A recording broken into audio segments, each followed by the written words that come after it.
In this video, I will be covering electrostatics. So, what is electrostatics? Electrostatics is anything related to stationary electric charges. So, what I'm going to do first is I'm going to list the formulas that are important for the AP test. So the first formula we have is Coulomb's force. And what Coulomb's force is it gives us the electric force, the force of one electric charge on the other. And this force is equal to K Q over R squared. So we can see that force is proportional to 1 over R squared. And it's also proportional to the charge. So what's important is that you understand that the forces can also have superposition. So if there are two charges that are stationary, there is one charge put over here, there will be a contribution from both of these charges, and you will just have to find the net force. So the value K is equal to 1 over 4 pi epsilon naught, and this is about equal to 9 times 10 to the 9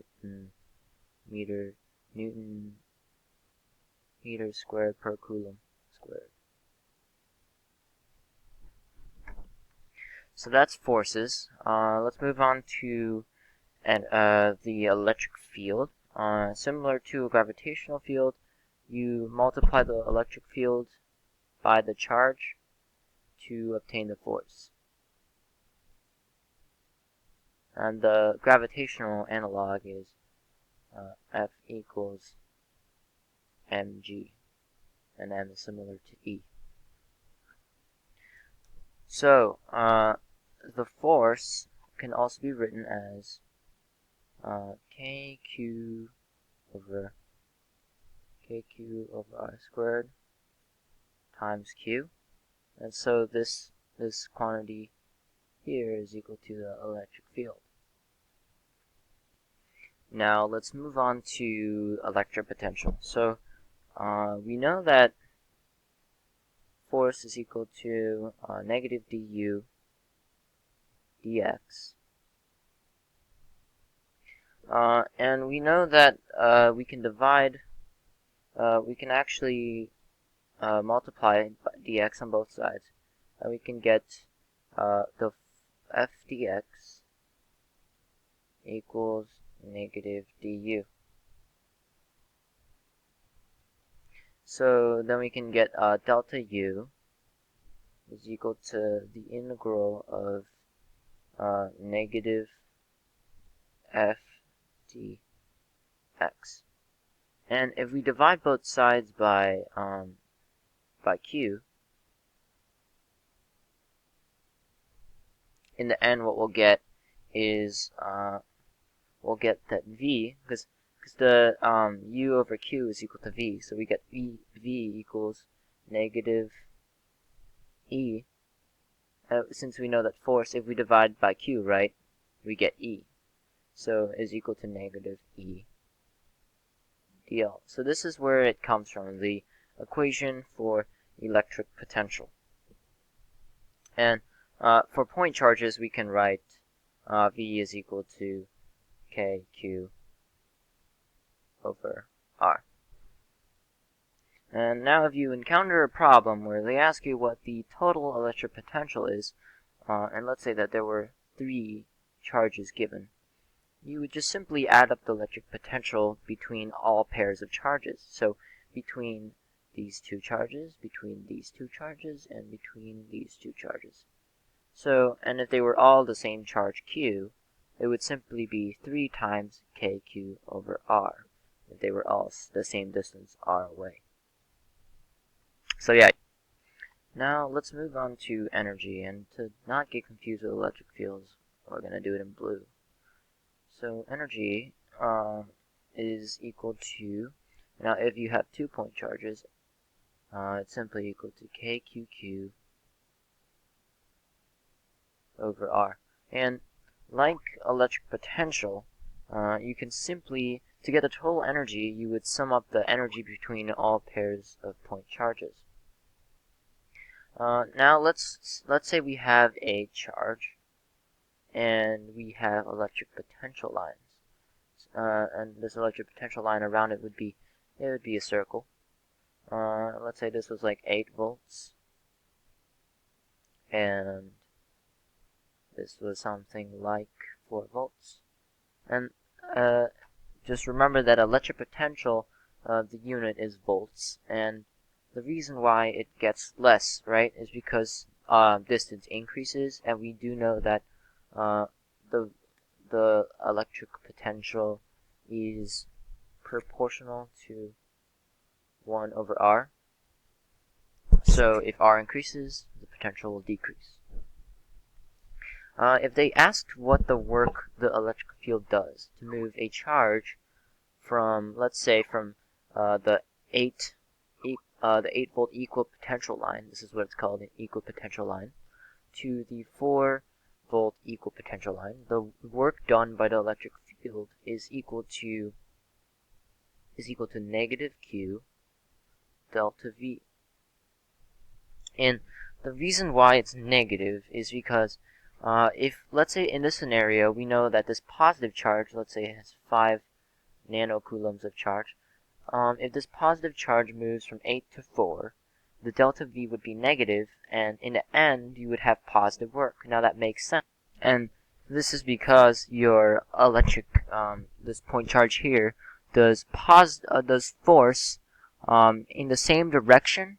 It applies force in the same direction as the displacement of this point charge, right? They're both facing the same direction. That's why we have positive work. Lastly, let's take a look at electric flux.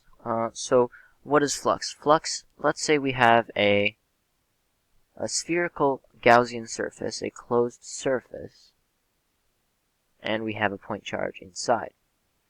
So the flux would just be the amount of electric field lines going through the surface. Flux is equal to the integral of E dA. So in this example here, we have a sphere, and let's say it has radius r.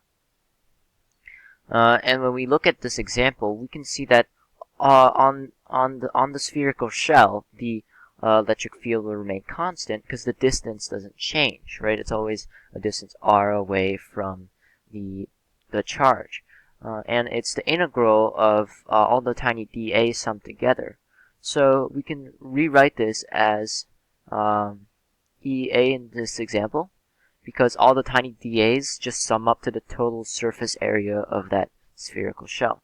And this is just equal to E times 4 pi r squared.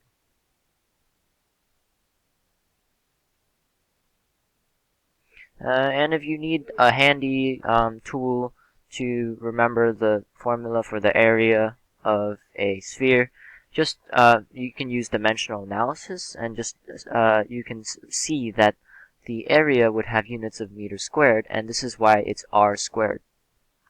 And just know that the volume of a sphere is 4/3 pi r cubed, right? Because volume has units of meters cubed. Okay, now let's move on to some practice problems. So let's look at this problem. This problem we are given a, and I've drawn this out before. This is a diagram of point charges with their equal potential lines. We have to find several values which they ask for. So part A, they want us to calculate the value of Q1.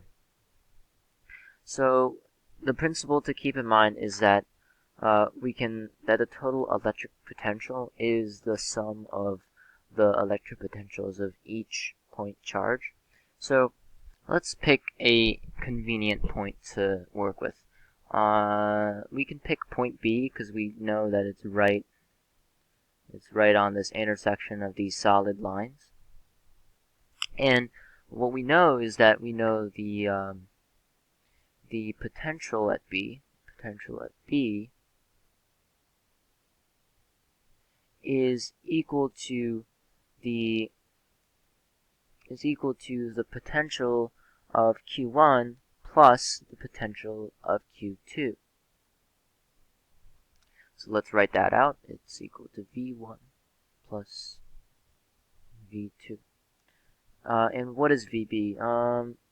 It's 0. It's the 0 volt equal potential line. So that's equal to 0. Now, we can also express this as negative V1 is equal to V2. And we know that V is equal to KQ over R. So we can write this as negative KQ1 over, and what is the distance? The distance that the first charge is away from point B. Let's express that as, let's just write that as R1 for now, is equal to KQ2, and the potential from the second point charge to point B, which is, we'll write that as R2. And now we can solve for Q1. We know what R1 is. R1 is equal to, see, they give us the scaling here, 0.5. So that would be 0.5 plus 0.5. So there's 1, 2, 3, 4, 5. So that'd be 5 times 0.5.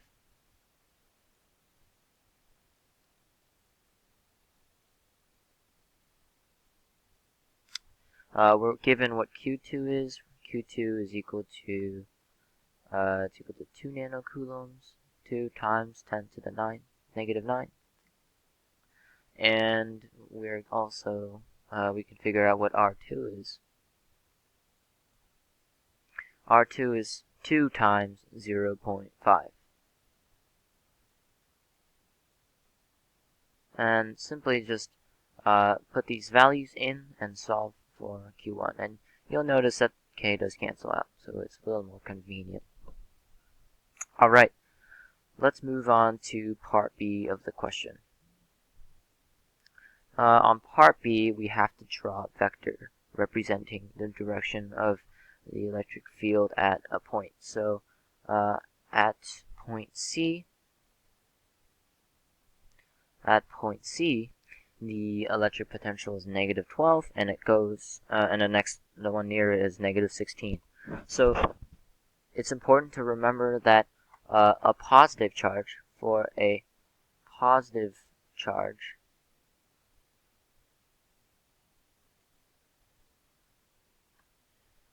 it will go from high potential to low potential. And we know that the direction of the electric field is the direction that a positive charge would move. So since negative 12 is the higher potential and negative 16 is the lower potential, here let's draw it out like this, something like that. So we have negative 12 here, negative 16 here, and we have our points. We have our point right here. What this means is that it will go from, since it goes from higher potential to lower potential, the electric field line would look something like that. Now, in part C of the question, it wants us to approximate the magnitude of the electric field at point D. To approximate the potential, simply take the difference of the two voltages and divide by the distance, because we do know that E is equal to delta V over delta X. And it's asking for the magnitude, so we can just write that as a difference of 4 volts over, and let's look back at the diagram. So according to the scaling, that's a difference of 0.2 meters. So that is our electric field.